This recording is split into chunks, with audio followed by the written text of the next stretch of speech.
Hello friends, आपके अपने YouTube channel रफ्तार 12 में आपका स्वागत है। आज हम पढ़ने वाले हैं प्रकाश का अपवर्तन। देखेंगे अपवर्तन क्या होता है, यानी कि रिफ्रैक्शन ऑफ लाइट देखेंगे।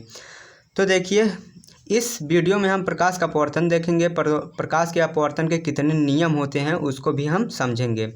तो देखिए, यहाँ पास हम एक चित्र बनाए हुए हैं। इस चित्र में दिखाया गया है कि ये जो रेखा है इसके ऊपर का माध्यम जो है विरल माध्यम है और ये रेखा के नीचे का माध्यम जो है सघन माध्यम है। विरल के माध्यम बोले तो समझ लीजिए वायु, और सघन के माध्यम से बोले तो समझ लीजिए कांच। तो वायु हमारा विरल हो गया, कांच हमारा सघन हो गया।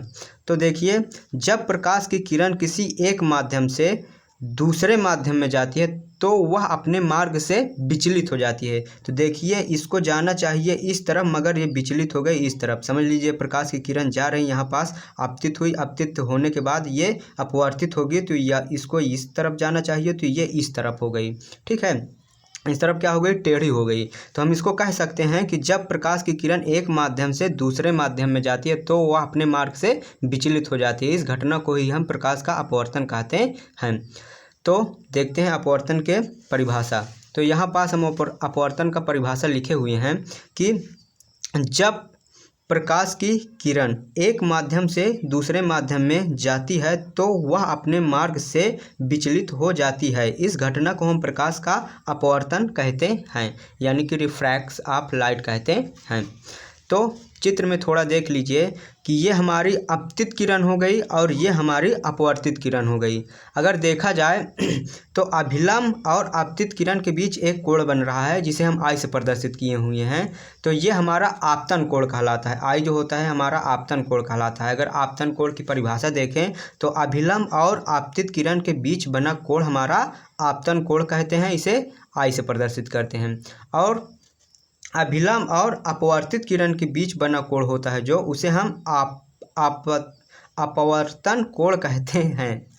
तो अभिलंब और आपतित किरण के बीच जो कोण होता है उसे हम आपतन कोण कहते हैं, इसे आर से प्रदर्शित करते हैं। ओके, तो आप समझ गए होंगे कि प्रकाश का अपवर्तन क्या होता है। तो प्रकाश का अपवर्तन से फिर से एक बार परिभाषा देख लेते हैं कि जब प्रकाश की किरण किसी एक माध्यम से दूसरे माध्यम में जाती है तो वह अपने मार्ग से विचलित हो जाती है। इस घटना को हम प्रकाश का अपवर्तन कहते हैं।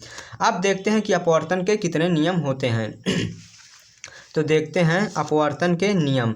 तो मुख्यतः अपवर्तन के दो नियम होते हैं। ठीक है, तो प्रथम नियम हम देखते हैं कि प्रथम नियम क्या होता है। आपतित किरण, अपवर्तित किरण और अभिलंब तीनों एक ही बिंदु पर होते हैं। देखिए चित्र पे थोड़ा देख लेते हैं कि ये जो हमारी हो गई आपतित किरण हो गई, ये जो हमारी हो गई अपवर्तित किरण हो गई, ये जो हमारा हो गया अभिलंब हो गया। तो देखा जाए तो ये तीनों एक ही बिंदु पर होते हैं। तो ये हमारा प्रथम नियम हो गया कि आपतित किरण, अपवर्तित किरण और अभिलंब तीनों एक ही बिंदु पर होते हैं। ये हमारा प्रथम नियम हो गया। आइए द्वितीय नियम देखते हैं। द्वितीय नियम क्या कहता है कि निश्चित माध्यम के लिए आपतन कोण की ज साइन तथा अपवर्तन कोण की ज को हम साइन कहते हैं। अपवर्तन कोण की ज साइन का मान नियत होता है, यानी कि नियतांक होता है। ओके, तो देखिए sine i by sine r बराबर नियतांक। तो हम कह सकते हैं कि किसी माध्यम के लिए आपतन कोण की ज साइन तथा अपवर्तन कोण की ज साइन का मान एक नियत होता है, यानी कि sine i by sine r बराबर नियतांक।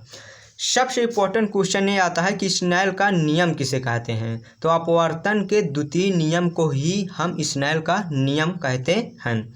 तो क्वेश्चन एग्जाम बोर्ड में कभी कभी पूछ लेता है कि स्नेल के नियम क्या है, परिभाषा दीजिए। तो स्नेल के नियम क्या होता है, आपतन कोण अपवर्तन जो होता है उसके द्वितीय नियम को ही हम स्नेल का नियम कहते हैं। तो देखिए हम नीचे लिखे भी हैं कि इसी नियम को ही हम स्नेल का नियम कहते हैं। तो स्नेल का नियम क्या होता है, अपवर्तन का ही द्वितीय नियम स्नेल का नियम कहलाता है। तो आई होप यह वीडियो आपको अच्छी लगी हो तो लाइक, शेयर एंड सब्सक्राइब जरूर करिए। धन्यवाद।